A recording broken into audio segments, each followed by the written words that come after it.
Welcome welcome students, my self Prahlad Singh. मैं लेके आया हूँ आज आपके लिए बीएससी थर्ड ईयर का बॉटनी का फर्स्ट पेपर। यानी आज हम डील करेंगे बीएससी थर्ड के लिए बॉटनी का लेक्चर नंबर 17 है। ठीक, तो लेक्चर नंबर 17 को डील करेंगे। ये लेक्चर नंबर 17 यानी क्लास यहाँ पे लिख लो कि एलसी, ये 17 हो जाएगा। हम 17 में डील करेंगे टेक्निक ऑफ हाइब्रिडाइजेशन। यानी ये देखेंगे कि जो हमारा हाइब्रिडाइजेशन होता है, संकरण की विधि क्या है। ये दो तरह के क्वेश्चंस 10 नंबर में पूछाते हैं। एक पूछता है कि टेक्निक ऑफ हाइब्रिडाइजेशन, दूसरा पूछता है मेथड ऑफ हाइब्रिडाइजेशन। ठीक, कोई डाउट नहीं होना चाहिए। पहला क्या पूछता है, टेक्निक ऑफ हाइब्रिडाइजेशन, दूसरा क्या पूछता है, मेथड ऑफ हाइब्रिडाइजेशन, संकरण की विधि। तो ये दो क्वेश्चंस के रूप में आने वाला एक ही आंसर लगातार बच्चों को 10 नंबर देके जाता है। तो मैं उम्मीद करता हूं कि आज की क्लास कंप्लीट होने के बाद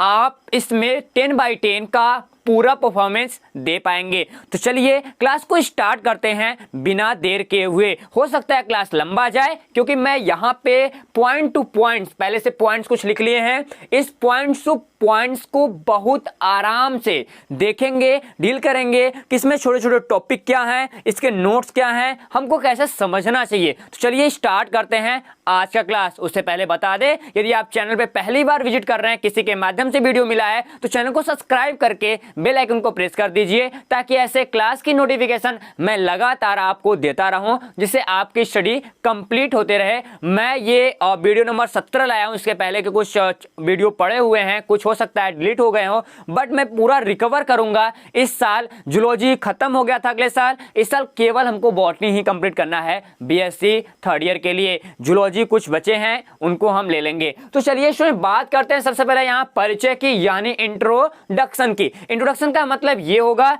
कि जो हमारा पादप है, प्लांट्स का रिप्रोडक्शन होता है, प्लांट्स के रिप्रोडक्शन में हाइब्रिडाइजेशन का एक अहम महत्व है। आपको पता होगा आपके जो पूर्वज होते हैं, क्या होते हैं, आपके जो पूर्वज थे, पूर्वजों ने ये बताया होगा, आपके दादाजी या फिर पापा ये बताते होंगे कि पहले हमारे खेतों में उतना ज्यादा अनाज नहीं होता था जितना आज देखने के लिए मिल जाता है। पहले जितना बीज बोया जाता था उसका लगभग 2 गुना या 3 गुना प्रॉफिट होती थी, बट आज ऐसा नहीं है स्टूडेंट। आज हम 1 किलो बीज से लगभग 100 कुंतल तक के पैदावार ले सकते हैं। क्या ले सकते हैं? 100 कुंतल तक के पैदावार ले सकते हैं केवल 1 किलो बीज मात्र से। ठीक, तो ऐसा रेशियो क्यों आया, ये कैसे जो हमारा वृद्धि दर था फसल के रेट में, ठीक, वो कैसे बढ़ा, ये सब सारा का सारा जो रीजन जाता है, यानी श्रेय जाता है, वो जाता है हाइब्रिडाइजेशन को, यानी संकरण को। यानी हमने ये देखा कि 2 प्लांट्स के बीच हमने हाइब्रिडाइजेशन कराया, उनके जितने भी अच्छे कैरेक्टर से उनको डोमिनेट किया और जितने भी हमारे बुरे कैरेक्टर से उनको हमने रेसेसिव कर दिया। ठीक, उनको ए डोमिनेंट के फॉर्म में रख दिया, तो वो धीरे धीरे विलुप्त हो गए और अच्छे कैरेक्टर्स प्लांट्स के अंदर आने लगे। तो उन्हीं प्लांट्स के अंदर जिस मेथड से पूरा का पूरा कैरेक्टर लाया जाता है, वो पूरा एक प्लेटफॉर्म होता है, स्टेप बाय स्टेप विधि होती है, और उस स्टेप बाय स्टेप विधि में हम हर एक पॉइंट्स को डील करेंगे। तो चलिए आइए बात करते हैं नंबर फर्स्ट की। नंबर फर्स्ट क्या है स्टूडेंट? नंबर फर्स्ट यहां से निकल के आता है। ये क्या बोल रहा है? बोल रहा है कि प्लानिंग ऑफ हाइब्रिडाइजेशन प्रोग्राम। देखो ये बहुत बेसिक चीज है कि कैसे हम प्लानिंग करें। प्लानिंग का मतलब होता है संकरण की योजना बनाना होगा कि हमको किस प्लांट के लिए हाइब्रिडाइजेशन कराना है। क्या करना है? किस प्लांट्स के लिए हाइब्रिडाइजेशन कराना है। तो आप हेडिंग नंबर फर्स्ट कंप्लीट कर लेंगे। मैं कुछ नोट डाउन कराता जाऊंगा, आप नोट डाउन करते रहेंगे। तो फर्स्ट हेडिंग यहां से कवर होगा प्लानिंग ऑफ हाइब्रिडाइजेशन प्रोग्राम। ठीक, संकरण की योजना बनाना, हिंदी में संकरण की योजना बनाना। देखो स्टूडेंट, जब बात करते हैं संकरण की योजना का, तो हमारा जो हाइब्रिडाइजेशन होता है उसका मेन उद्देश्य होता है, जो हमारा मेन एम होता है, वो होता है कि वैरायटी, जितने भी प्लांट्स के वैरायटी है उसमें ग्रोथ कराना, उसमें इवोल्यूशन कराना, विकास कराना, जिससे आने वाली जो उसकी पीढ़ियां हैं, आने वाली जो जनरेशंस हैं, वो अच्छे पैदावार दे सके। इसीलिए हम क्या कराते हैं? इसलिए हम कराते हैं हाइब्रिडाइजेशन। अब देखो, जब हाइब्रिडाइजेशन कराने की जो मेन उद्देश्य हमारा रहा है वैरायटी को विकास करना, उसमें इवोल्यूशन लाना। अब इनमें 2 कैटेगरी होता है। क्या होता है? टू कैटेगरी के वजह से हम क्या करते हैं, हाइब्रिडेशन करते हैं। नंबर फर्स्ट क्या होता है कि जो हाइब्रिड के लिए कराते हैं, क्या करते हैं, पहला परफॉर्मेंस होता है। हम यहां से क्या करेंगे, प्रोग्राम बनाने से पहले हम दो बातों का ध्यान देंगे। नंबर फर्स्ट कि जो हमारा हाइब्रिड होगा, हाइब्रिड के लिए हमको पेरेंट्स, ध्यान देना, हाइब्रिड के लिए या हाइब्रिडाइजेशन के लिए हमको पेरेंट्स प्लांट्स का चयन करना होगा। क्या करना होगा, पेरेंट प्लांट्स का चयन करना होगा, यानी जनक जो पौधा होता है उसको चुनना होगा कि किस वाले पौधे के बीच कराना हो। आम कराना तो आम कराओ, सरसों कराना तो सरसों कराओ, भिंडी कराओ, मटर कराओ, एनीवन किसी को आप ले सकते हो। जरूरी नहीं है कि इसको विशेष कर चुना जाए, आप उसी को चुनो जो आपको हाइब्रिडाइजेशन जिसका कराना है। अब देखो इसे नंबर 2 की बात करते हैं। नंबर 2 में ये आता है यहां से कि अब देखो जितने भी हमारे क्या होते हैं, जितने भी हमारे विसंयोजी होते हैं, यानी संयोजी मतलब होता है कि अलग अलग कैरेक्टर दिखाते हैं। तो अलग अलग कैरेक्टर दिखाने वाले जो अलग अलग जनरेशन में प्लांट्स होते हैं उनको हम क्या करते हैं, उत्कृष्ट जो प्लांट्स होते हैं, जो अच्छे वाले प्लांट्स होते हैं,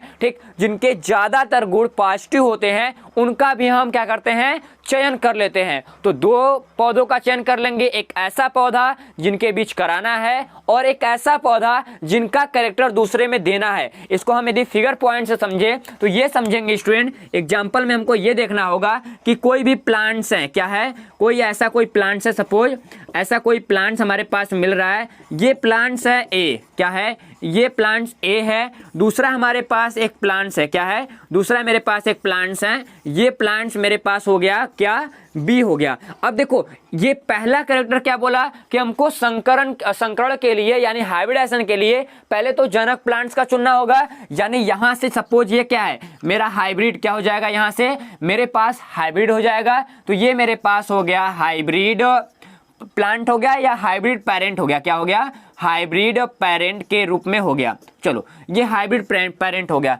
अब हाइब्रिड पेरेंट के बाद ये क्या है, एक विशिष्ट है। विशिष्ट का मतलब इसमें कुछ ऐसे 2-4 कैरेक्टर होंगे, क्या होंगे, बी प्लांट में 1 2 3 4 कुछ ऐसे कैरेक्टर होंगे।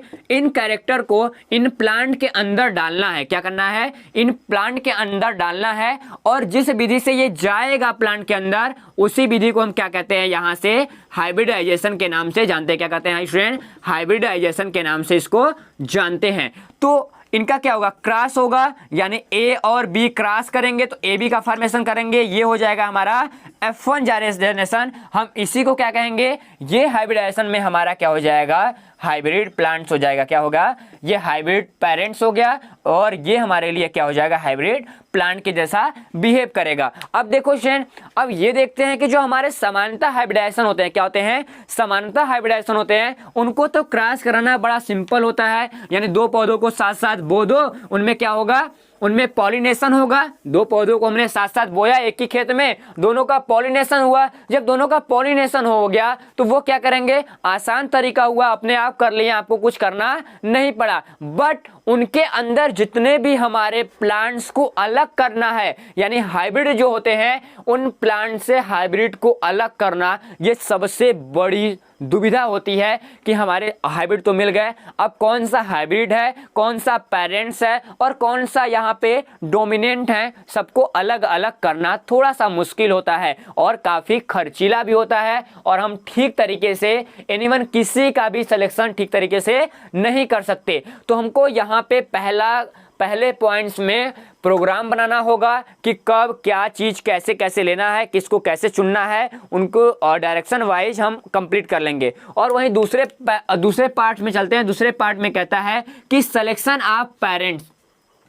यहां पे हमने बताया कि सिलेक्शन ऑफ पेरेंट्स में क्या करना होगा, एक जनक पौधा चुनना होगा कि जिसके बीच हम क्या करें, यहां पे हाइब्रिडाइजेशन की क्षमता को और बढ़ा सके। तो ये ध्यान देना होगा कि सिलेक्शन ऑफ पेरेंट्स की जो हेडिंग्स हैं, यहाँ पे जो जनक है, जो पेरेंट्स हैं, उनका चुनाव करेंगे। क्या करेंगे, चुनाव करेंगे। जिस पौधे का चुनाव करेंगे हम हाइब्रिडाइजेशन में, वही हमारा उसी का संकर पैदा होगा, यानी उसी का संकर अगले जनरेशन में दिखाई देगा। मिलेगा। मतलब आप बबूल का हाइब्रिडेशन कराते हो तो आपको आम देखने के लिए नहीं मिलेगा, मतलब आम ही मिलेगा। आम का करा रहे हो तो आम मिलेगा, बबूल का कर रहे हो तो बबूल मिलेगा। हो सकता है कि वो ज्यादा इफेक्टिव हो, ज्यादा अच्छे लकड़ी दे सके, ज्यादा अच्छी फल दे सके, ज्यादा अच्छे वो कास्ट ऑफ वैल्यू के रूप में या मनी इन वैल्यू के रूप में काम करे। ठीक, अब उसके बाद ये देखा जाता है स्टूडेंट कि हमने पेरेंट्स का भी चुनाव कर लिया कि हमने ए लेना है, बी लेना है, सी लेना है, सपोज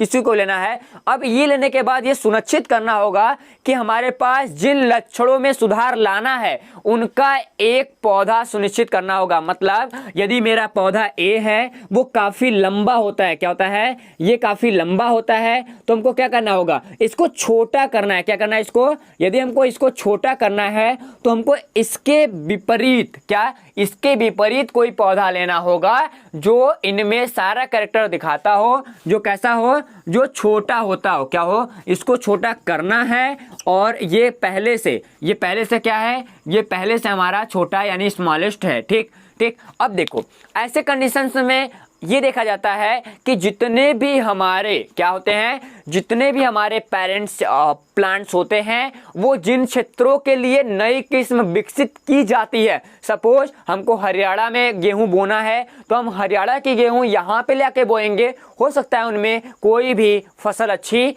ना हो। तो हमको क्या करना होगा कि जिन क्षेत्रों में हमको फसल को उगानी है, नई किस्म विकसित करनी है, कम से कम वहां से एक जनक, क्या, उस क्षेत्र से एक जनक को लाएंगे जो अनुकूलित समय में, यानी वहां पे वेल एडप्ट हो, यानी सही तरीके से वहां से अनुकूलित होके आया हो और वहां पे प्रचलित किस्म हो। मतलब जैसे हमारे यहाँ कोई गेहूं बोया जा रहा है तो वो गेहूं यहाँ पे प्रचलित है और पंजाब की कोई गेहूं है वहां प्रचलित है, इन दोनों का क्रॉस कराना है तो हमको क्रॉस मिल जाएगा और हाइब्रिडाइजेशन मिल जाएगा और यही हाइब्रिडाइजेशन आगे चलकर दोनों जगह बोया जा सकता है। क्योंकि उस बच्चे में, क्या, उस बच्चे में यहाँ का भी कैरेक्टर होगा, उस गेहूं का जो सीड्स होगा वो यहाँ का, मतलब हमारे यूपी का भी कैरेक्टर दिखाएगा और हमारे पंजाब का भी कैरेक्टर को रिप्रेजेंट करेगा। मतलब किसी भी प्लांट्स को आप चुनेंगे वो दक्षिण भारत का यदि है,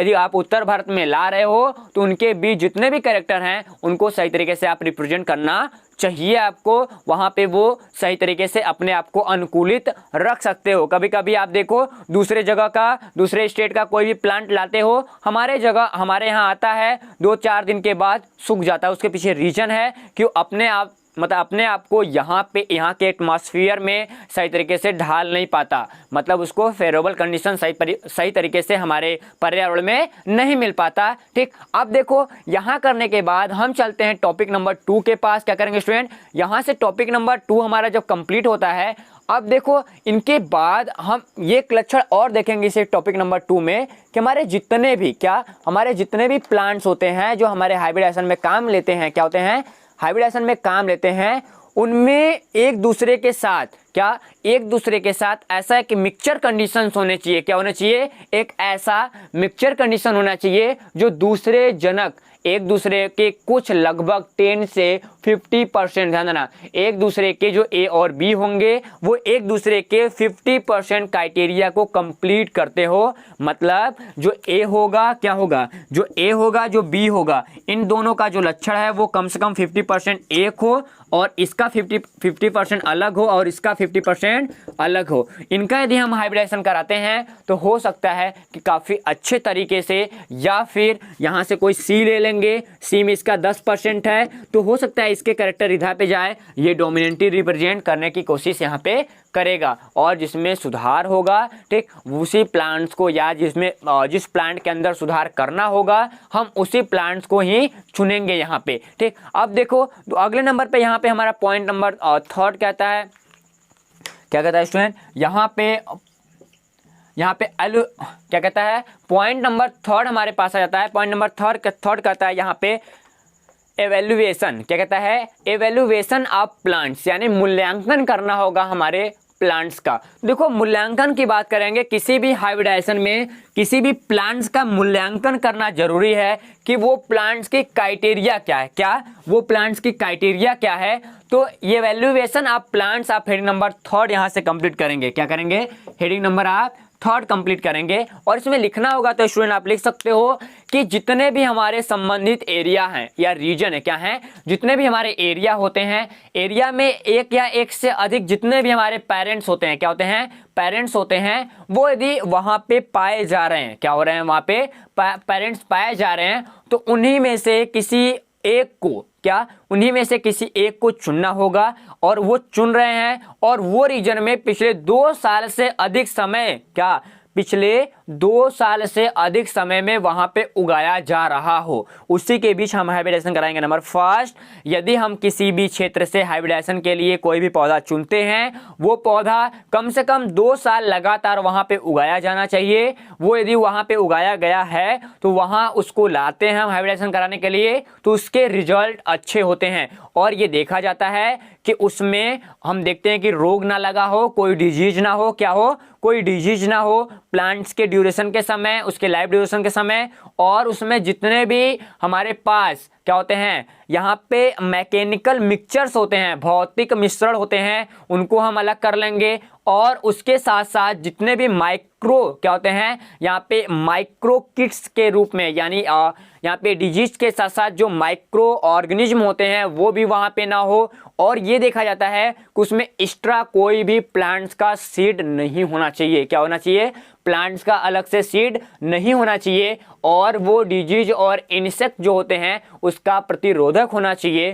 तभी हम जाकर उस प्लांट्स का मूल्यांकन यानी उस पेरेंट्स का मूल्यांकन कर सकते हैं अपने हाइब्रिडाइजेशन के लिए।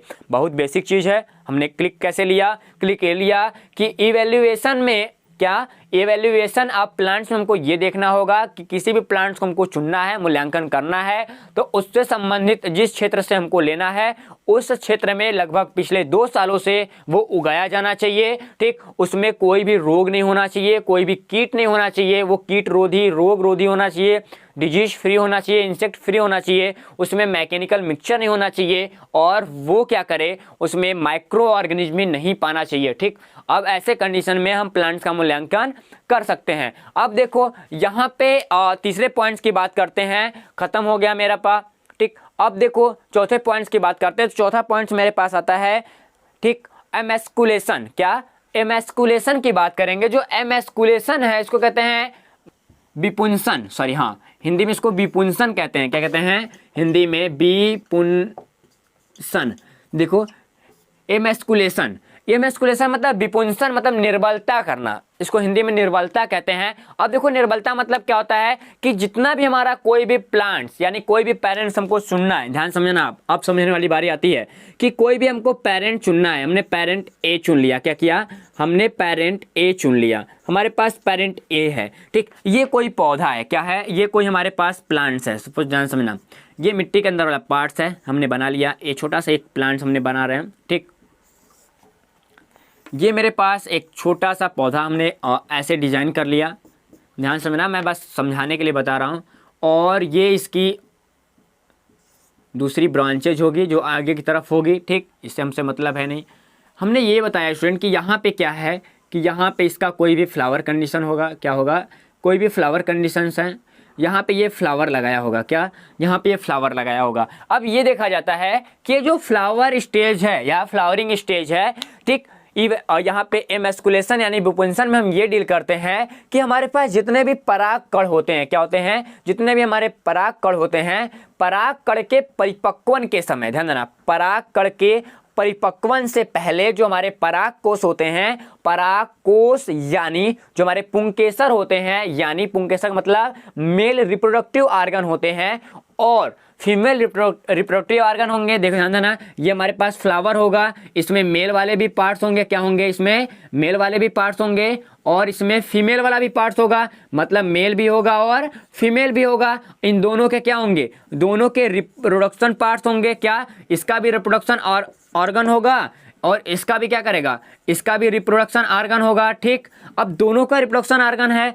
अब ये ध्यान देते हैं कि जो मेरे पास इमैस्कुलेशन यानी विपुंसन है वो करता क्या है कि मेल वाले रिप्रोडक्शन ऑर्गन को पूरी तरीके से ध्वस्त कर देता है, यानी उसको खत्म कर देता है। अब खत्म तो कर दिया, बट एक चीज नोटिस करना कि उस कंडीशन में हमको ये ध्यान देना होता है कि मेरे पास जो भी फीमेल है, क्या है, फीमेल का रिप्रोडक्शन ऑर्गन है, यानी यहाँ पे गाइनोसियम की बात करेंगे। हमने यहाँ पे एंड्रोसियम होता है, यहाँ पे गाइनोसियम होता है, तो गाइनोसियम को हम थोड़ा सा भी टच नहीं करेंगे, यानी गाइनोसियम में कोई भी क्षति नहीं होना चाहिए। अब देखो जो हमारा फूल होता है उन फूलों को हम सही तरीके से वहां से निकाल देंगे, परागकण को वहां से निर्जीव कर देंगे। ठीक, तो ध्यान देना विपुंसन कभी भी आपके लिए आए तो आप ये बता सकते हो कि जो हमारे परागकण होते हैं, ठीक, परागकणों को नॉन लिविंग स्टेज में चेंज करने की जो मेथड होती है उसी को हम क्या कहते हैं, एमैस्कुलेशन के नाम से जानते हैं, यानी विपुंसन के नाम से जानते हैं। अब देखो इसमें जो नष्ट करने की विधि हमने बताया कि इसको रहने देना है, इसको खत्म कर देना है। अब इसको खत्म करने की जो विधियां होती हैं वो 5 होती हैं। क्या होती हैं? 5 विधियां होती हैं। पांचों विधियों को हम कोडिंग कर लेते हैं थोड़ा सिंपल तरीके से कि पांचों विधियां हैं कौन कौन। ठीक, अब देखो, अब पांचों विधियां में नंबर फर्स्ट हमारे पास यहाँ कुछ आता है, क्या आता है, इस वाले का नंबर फर्स्ट बात कर लेते हैं। जो हमारा नंबर फर्स्ट आता है वो होता है हैंड विधि। क्या होती है? वो होती है हैंड मेथड। जो देखो हैंड विधि है, क्या है, हैंड विधि या हैंड मेथड भी कह सकते हो, कोई इसमें दिक्कत है नहीं, आप इसको हैंड मेथड। देखो हैंड मेथड की बात करेंगे मतलब हाथ, अपने हाथों की सहायता से, किसी भी चिमटियों की सहायता से हम क्या करते हैं, उसको क्लिक करते हैं, इसको निर्जीव करते हैं। इसमें पॉइंट ये समझना स्टूडेंट कि इस विधि में हम क्या करते हैं, ध्यान समझना कि जो हैंड विधि होती है, हैंड मेथड होता है, ये विधि बड़े फ्लावर के लिए होती है। क्या होती है? बड़े फ्लावर के लिए, जिसकी साइज फ्लावर की बड़ी होती है, उनमें ये किया जाता है। और ये ध्यान देना है कि जिस फ्लावर को ये चुना जाता है, क्या, जिस प्लांट्स को ये चुना जाता है, उसे उसकी जो विपुंसन की टाइम होती है, एमैस्कुलेशन की टाइम होती है, वो कितनी होती है? वो होती है शाम के 4। क्या, ध्यान देना, ये शाम टाइम की जाती है। ये शाम टाइम के मतलब ये इवनिंग में होगा। क्या होगा? इवनिंग में 4 बजे से 6 PM तक इसको आप करा सकते हो। ये टाइमिंग बहुत जरूरी है। Multiple choice question TGT PGT के लिए आप देंगे, या फिर किसी टीचर के लिए एग्जाम एसएससी या फिर रेलवे देते हैं, वहां पे बायोलॉजी का ये क्वेश्चन लगातार कई बार अपडेट किया गया है। तो यहाँ पे एमैस्कुलेशन का जो टाइमिंग होता है वो 4 से 6 घंटे होता है। अब उसके बाद ये बात करेंगे स्टूडेंट कि हमारी जो चुनी गई यहाँ पे स्पीसीज होती है, या चुनी गई हमारी बर्ड्स होती है स्पीसीज की, ठीक, फैमिली की जो हमारी बर्ड्स होती है यानी कलियां होती हैं, उनके पास अन्य जो कलियां होती हैं, ठीक, क्या होती हैं, उनके पास जो अन्य कलियां होती हैं उनको पुष्प को छोड़ दिया जाता है। मतलब केवल हमको जिसका हाइब्रिडेशन कराना है, जिसका विपुंसन कराना होगा, बस उसी को ये एक्टिविटी करेंगे। क्या करेंगे? उसके सारे के सारे मेल रिप्रोडक्टिव ऑर्गन को हम निकाल लेंगे। अब देखो, अब ये ध्यान देते हैं कि हमारे पास जो कलियां होती हैं, कलियों में से जितने भी मटेरियल हैं, जैसे ये मेरे पास क्या हो गई, ये मेरे पास ऐसे कोई कली हो गई, ठीक, ये मेरे पास कली है, कोई खुला हुआ कली है, ठीक, इसमें क्या लग रहा है, इसमें ढेर सारे ऐसे पॉलन ग्रेन है। क्या हैं? ढेर सारे हमारे पॉलन ग्रेन हैं, ऐसे लगे हैं, ठीक, ध्यान समझना, ये ओपन है, इसमें ढेर सारे हमारे क्या हैं, पॉलन ग्रेन है। या ये पॉलन ग्रेन के साथ साथ क्या पाया जा रहा है, ये एंड्रोसियम है। तो हम क्या करेंगे, अपने एक चिमटी की सहायता से, जो हमारी चिमटी आती है, इस चिमटी की सहायता से हम क्या कर लेंगे, इस पॉलन ग्रेन को निकाल लेंगे। यहाँ से क्या करेंगे, इस पॉलन ग्रेन को इसको निकाल लेंगे बिना किसी को टच किए, यानी पराग कोषों को हम गिनकर निकाल लेते हैं। और ठीक इसके बाद जो हमारा फ्लैग लीफ होता है, क्या होता है, फ्लैग लीफ मतलब नीचे वाली पत्तियां होती हैं, हम उसको भी सावधानी पूर्वक हटा देते हैं। यानी यहाँ जो पत्तियां लगी होंगी हम उसको भी क्या करेंगे, सावधानी पूर्वक हटा देंगे। नंबर फर्स्ट में करेंगे। नंबर 2 में हमारे पास जो फ्लैग लीफ होता है उसको भी आप हटा देंगे। अब उसके बाद हटाने के ठीक जो हमारे रेसे होते हैं, क्या होते हैं, सपोज ये प्लांट्स है, यहाँ पे कुछ रेसे लगे हैं, क्या लगे हैं, रेसे लगे हैं, तो ऐसे कुछ गांठें हैं यहाँ पे। तो हम शुरू के 2 या 3 गांठों के साथ, जितने 2 या 3 गांठें होंगी, जो भी हेयर होगा उसको भी हम क्या करेंगे, निकाल देंगे। और जो शेष हेयर रहते हैं उसको यहाँ पे एक होता है लेमा और पेलिया होता है इसके द्वारा वहां से 1/2 भाग से काटकर हटा देते हैं। मतलब आधा भाग इसको हम क्या करेंगे, यहाँ से इसको तो हटा देंगे पहले, यदि कुछ और भाग बचे हैं इस भाग को हम क्या करेंगे, यहाँ से क्या होता है, लेमा होता है, ध्यान देना, यहाँ से ये लेमा होता है, यानी लेमा के द्वारा हम क्या करेंगे, इसको आधा काट के हटा देंगे। ऐसे टेंडेंसी में हुआ। अब आगे ये कहता है स्टूडेंट्स कि हमारे पास जितने भी एंथर होते हैं या जितने एंथर दिखाई देते हैं, या यहाँ से ऐसे करने पर हमारे जो एंथर होते हैं वो हमको दिखाई देने लगते हैं। जब एंथर दिखाई देने लगते हैं तो इस क्रिया को सावधानी पूर्वक कंप्लीट करके पूरे एंथर को वहां से गायब कर दिया जाता है। तो ये तो कौन सा हुआ, ये हमारे पास हुआ इसका हैंड मेथड। क्या हुआ स्टूडेंट, हमने अभी किया किसको, आप ऊपर कर लो थोड़ा सा, हमने किया यहाँ पे ध्यान देना, हमने अभी किया सिंपल तरीके से हैंड मेथड। क्या हो गया जी, हैंड मेथड, ठीक, नंबर फर्स्ट। नंबर 2 में हम देखेंगे क्या, इसकी टाइमिंग कितनी थी, इसकी टाइमिंग लिखना यहां से 4 से 6 PM, ठीक। अब देखो हैंड मेथड के बाद दूसरा मेथड आता है, ये चल नहीं रहा ठीक से, दूसरे वाले को किसी को पकड़ लेते हैं, ठीक। अब दूसरा वाला होता है यहाँ पे सिलेक्शन, यानी सिलेक्शन की बात करेंगे या सक्शन की बात कर लेते हैं। सिलेक्शन तो हम देख लेंगे, सक्शन विधि होती है। जो हमारा सक्शन मेथड होता है, ध्यान देना यहाँ पे, जो हमारे पास जितना भी हमारा सक्शन मेथड होता है, सक्शन मेथड में हम ये डील करते हैं कि इसको चूसड़ कहते हैं। क्या कहते हैं स्टूडेंट, चूसड़ विधि कहते हैं। इस चूसड़ विधि में छोटे फूलों को लिया जाता है, क्या होते हैं, छोटे फूलों के लिए उपयोगी होता है। और छोटे छोटे जो इसमें क्या होता है, एक छोटा सा चूसड़ पंप होता है। क्या होता है स्टूडेंट, एक छोटा सा चूसड़ पंप होगा, ठीक, ऐसा पंप होता है, ठीक। इसको हम सक्शन पंप के नाम से जानते हैं। क्या कहते हैं इसको, सक्शन पंप के नाम से जानते हैं। तो ये क्या है, पंप है, तो सक्शन पंप है। सक्शन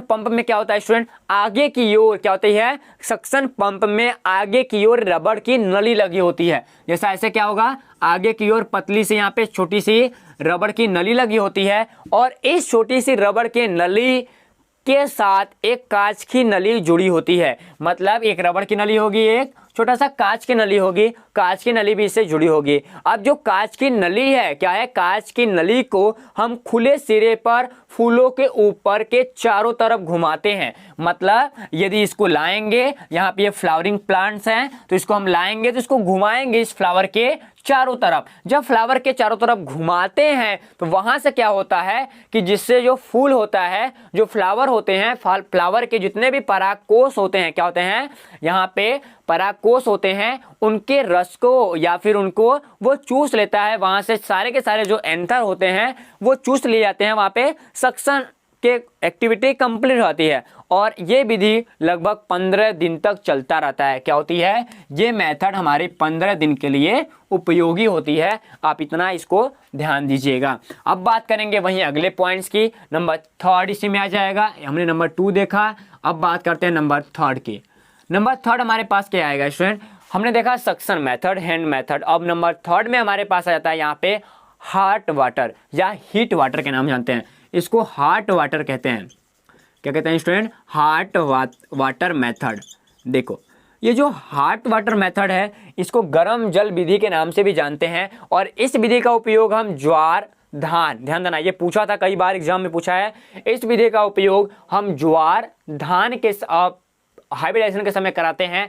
और जो ज्वार होता है, क्या होता है, जो हमारे पास ज्वार होता है, ज्वार को लगभग यहाँ से 42 से लगभग 48 डिग्री सेल्सियस, मतलब 42 डिग्री सेल्सियस से 48 डिग्री सेल्सियस तक पानी को गर्म करते हैं, ठीक। उसके बाद जो दूसरा होता है धान की जो विधि होती है, धान वाले विधि में हम धान को क्या करते हैं, केवल 40 डिग्री सेल्सियस, ध्यान देना, धान के विधि को 40 डिग्री सेल्सियस पे हम उसको रखते हैं, ठीक। अब ऐसे रखते समय हम इनको एक थर्मस में रख देते हैं, गर्म पानी करके थर्मस में रख देते हैं। अब उनके बाद लगभग 10 मिनट तक क्या होते हैं, इस अवस्था को 10 मिनट के बाद भुट्टे वाले बालों में लगभग 10 मिनट के तक डुबो रखते हैं। यानी जो थर्मस होगा हम उसको इसमें डाल देंगे, बालियों को डालने के बाद इसका टेम्परेचर हमारे पास, धान डालें तो 40 डिग्री सेल्सियस होना चाहिए, इसमें जल रहेगा, क्या रहेगा, H2O रहेगा। जो हमारे पास ये बाली आई है, क्या है, ये धान की कोई बाली है, ठीक। अब ये धान की बाली को हम क्या करेंगे, 10 मिनट तक, क्या करेंगे स्टूडेंट,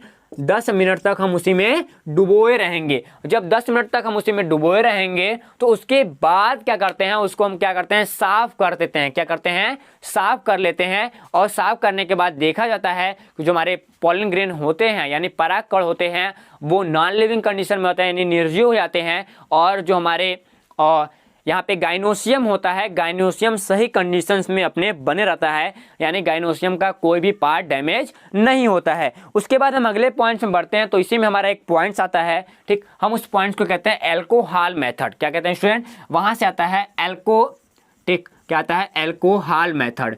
जो हमारे पास एल्कोहल मेथड है, क्या है, एल्कोहल मेथड है। इस मेथड में एक एक्टिविटी होती है, ध्यान देना इस विधि को।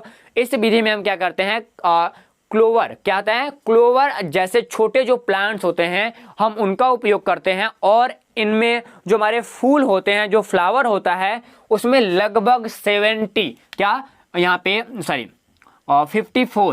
54% से लेकर यहाँ पे 57% तक का जो एल्कोहल होता है वो एक बीकर में, क्या, एक बीकर में डाल लेते हैं। एक बीकर में डालने के बाद लगभग 10 सेकेंड तक क्या करते हैं स्टूडेंट, लगभग 10 सेकेंड तक उसको उसी में डुबोए रहते हैं। ध्यान देना, बहुत इंपॉर्टेंट है। 10 सेकेंड तक उसको डुबोए रहते हैं। जब 10 सेकेंड तक हम डुबोए रहते हैं, क्या 10 सेकेंड तक हम डुबोए रहते हैं, तो वैसे कंडीशंस में जब उसको निकाल कर फिर से धोया जाता है, वहां पे देखा जाता है कि ऐसे टेंडेंसी में केवल 1% ही प्लांट्स एक दूसरे के साथ सेल्फ पॉलिनेशन, क्या, सेल्फ पॉलिनेशन की एक्टिविटी किए और बाकी पॉलन ग्रेन नष्ट हो चुके थे। क्या हो चुके थे, बाकी पॉलन ग्रेन पूरी तरीके से नष्ट हो चुके थे। वही बात करेंगे नंबर 5 की। नंबर 5 आता है यहाँ पे कोल्ड, क्या, कोल्ड मेथड। कोल्ड मेथड क्या है, यहां से देखो, जो हमारे पास कोल्ड मेथड आता है ये लास्ट विधि है। क्या है, ये लास्ट विधि आती है। तो कोल्ड मेथड की बात कर लेते हैं, ठीक। चलो, इसको ठंडा उपचार कहते हैं।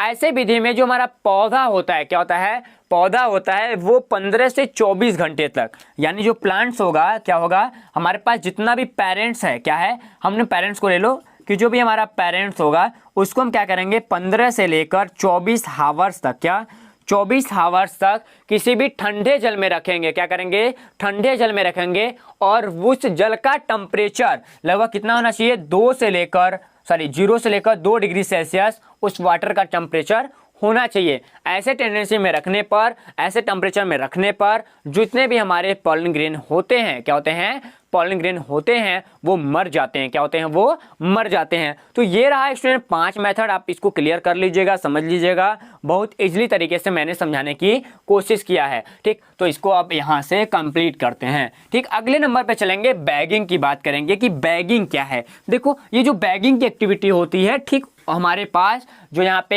एमेस्कुलेशन है इसके जस्ट बाद की एक्टिविटी है। क्या, उसके जस्ट बाद की एक्टिविटी है। उस समय हमारे पास क्या देखा जाता है कि हमारे जितने भी पेरेंट्स होते हैं, क्या होते हैं, पेरेंट्स प्लांट्स होते हैं, इसको कहते हैं हम थैला लगाना। क्या कहते हैं इसको स्टूडेंट, ये नंबर 5 है, इसको कहते हैं थैली, क्या, थैली लगाना।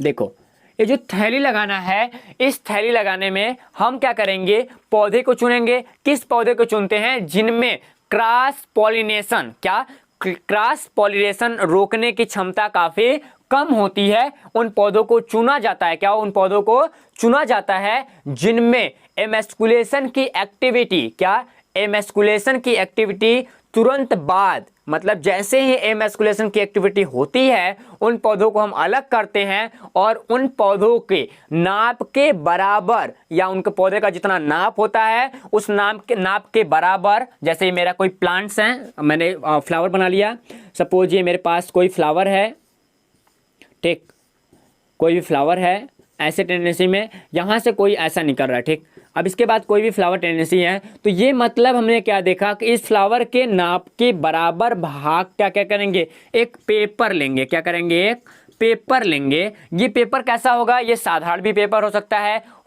ये बटर पेपर हो, क्या हो सकता है वो बटर पेपर हो सकता है वो मार्चेंट पेपर हो, क्या हो वो मार्चेंट पेपर हो सकता है वो महीन कपड़ा हो। ठीक, वो डिपेंड करता है हमारे अलग अलग प्लांट्स के वैरायटी पे। और ध्यान देना, ये जो हमारे जितने भी पेपर होते हैं, जितने भी यहाँ पे कपड़े होते हैं, ठीक, उन पेपर और कपड़े को लगभग 2 या 3 दिन के बाद हटाया जाता है। ये चीज़ आपको पता हो जाना चाहिए कि जो पेपर होगा, कि ये जो हमारी ब्रीडिंग की एक्टिविटी है, क्या है, ये जो हमारे पास ब्रीडिंग की एक्टिविटी है, इस एक्टिविटी को हम इन पेपरों को क्या करेंगे 2 से 3 दिन के बाद, क्या 2 से 3 दिन के बाद यहाँ से इसको रिमूव कर लेंगे, क्या करेंगे हटा लेंगे। जब हटा लेते हैं स्टूडेंट, तो अगला स्टेप आता है नंबर, यहाँ पे क्या आ जाएगा, अगला स्टेप आता है नंबर 6। नंबर 6 में क्या देखते हैं, टैगिंग।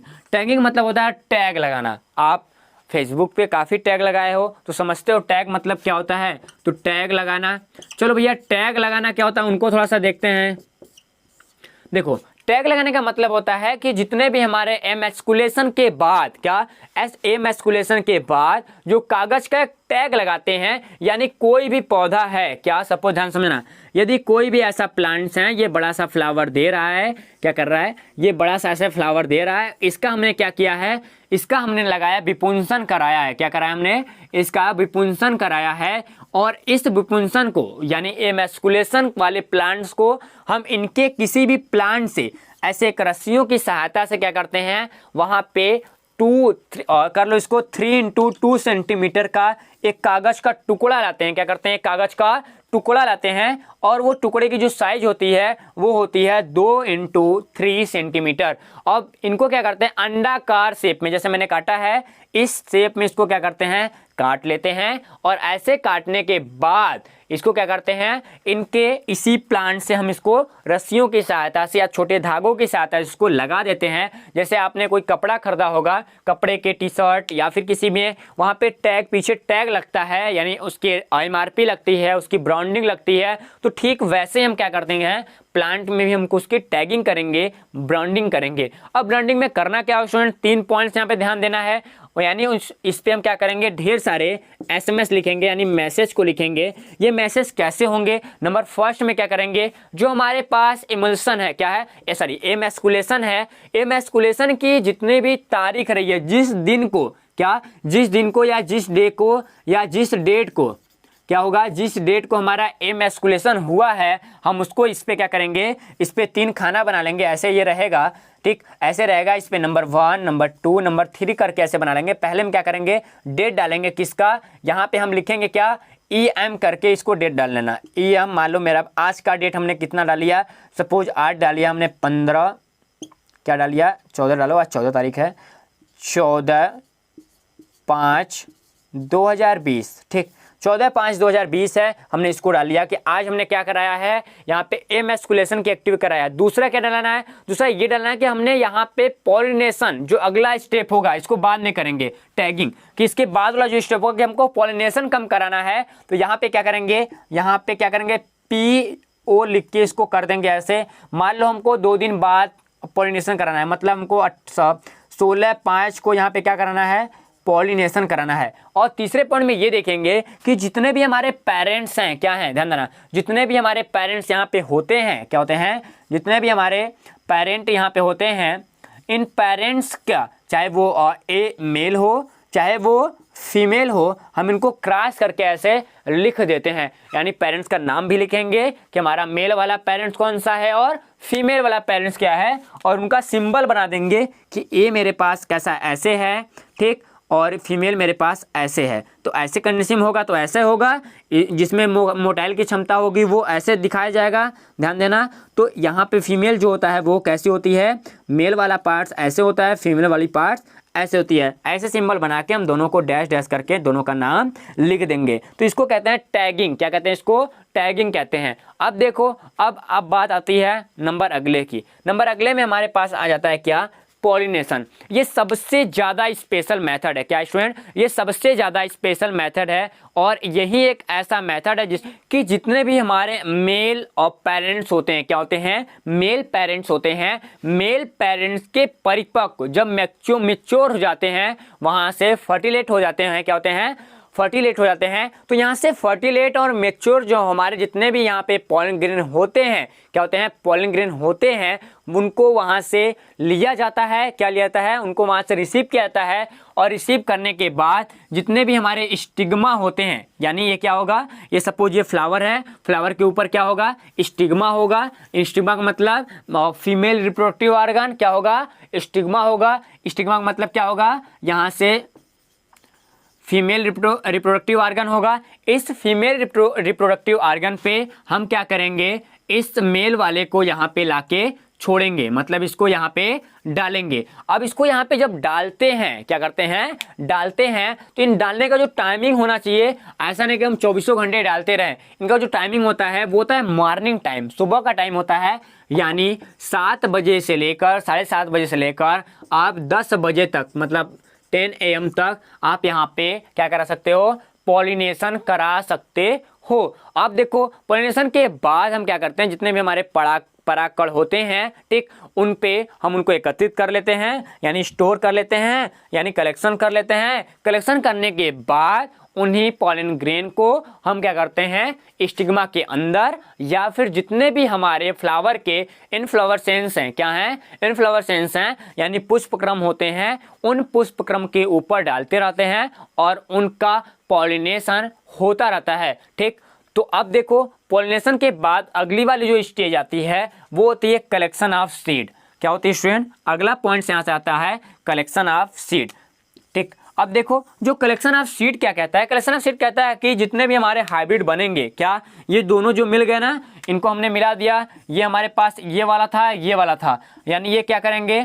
आपस में मिल के क्या बनाएंगे? कोई ना कोई हाइब्रिड बनाए होंगे। क्या? कोई ना कोई ए होगा, ये बी होगा, इनका कोई क्रॉस होगा। जब कोई भी क्रॉस होगा तो उनका हाइब्रिड होगा। जब हाइब्रिड बनेंगे तो संकर बनेंगे। तो ध्यान देना कि F1 जनरेशन में, मतलब प्रारंभिक फर्स्ट जनरेशन में हम ये देखते हैं स्टूडेंट कि जितने भी हमारे हाइब्रिडाइजेशन होते हैं, हाइब्रिडाइजेशन से उत्पन्न जितने भी हमारे सीड होंगे, मतलब यहाँ से 500 या फिर 1000 जितने भी सीड निकल रहे हैं, क्या कर रहे हैं? जितने भी हमारे पास सीड्स निकल रहे हैं, इन सीड को हम कलेक्शन करते हैं। क्या करते हैं? सावधानी पूर्वक अलग अलग सुखाकर एकत्रित कर लेते हैं और उपयुक्त कीटनाशक मिलाकर लंबे समय तक रख देना चाहिए। अब देखो, लंबे समय तक कब रखना चाहिए? जब उसमें कीटनाशक लगा हो, और उसके साथ जब हम जिस बर्तन में या फिर जिस पैकेट में उसको रख रहे हैं उसमें भी टैग लगाना जरूरी है। क्या है? उसमें भी टैग लगाना जरूरी है कि ये इसका यही वाला एक्टिविटी करेंगे कि कब उसका एमस्कुलेशन हुआ था, कब पॉलिनेशन हुआ था, ठीक, उसके बाद कब यहाँ पे क्या हुआ था? पॉलिनेशन के बाद उनकी एक्टिविटी, यानी जो सीडिंग की क्रॉपिंग है, क्रॉपिंग टाइम कितना था, अब उसके बाद सीड कब मिला था, ठीक, ये सब डेटेड करके हम उसमें सावधानी पूर्वक डाल देंगे। और डालने के बाद अगले पॉइंट्स में क्या करेंगे? कलेक्शन हमारा हो गया। अगले पॉइंट्स 9 में क्या करेंगे? स्टोरेज कर लेंगे, यानी उसको भंडारण कर लेंगे एकत्रित करके, जो अगले पीढ़ी में फिर से बोया जाएगा। तो इस प्रकार हमारा टेक्निक है हाइब्रिडाइजेशन का। हम इसी मेथड से किसी भी प्लांट्स के हाइब्रिड को तैयार करते हैं अलग अलग स्टेप में। तो हमारे पास ये ढेर सारे क्या रहे? ये ढेर सारे आपके लिए स्टेप रहे। क्या रहे? स्टेप रहे, जो 9 स्टेप में आए। ये आपको ये बता रहे थे कि हमारे पास हाइब्रिडाइजेशन का जो मेथड होना चाहिए, उचित मेथड यही है। मैंने शॉर्ट में तो नहीं आपका टाइम लिया है बस, बट आपके लिए वो स्पेशल था कि आप सही तरीके से उसको कंप्लीट कर सके। तो मिलते हैं नए वाले क्लास में लेके नए वीडियो के साथ। इस वीडियो को शेयर कर दीजिए, चैनल को सब्सक्राइब कर लीजिएगा। मिलते हैं अगले क्लास में, तब तक के लिए जय हिंद।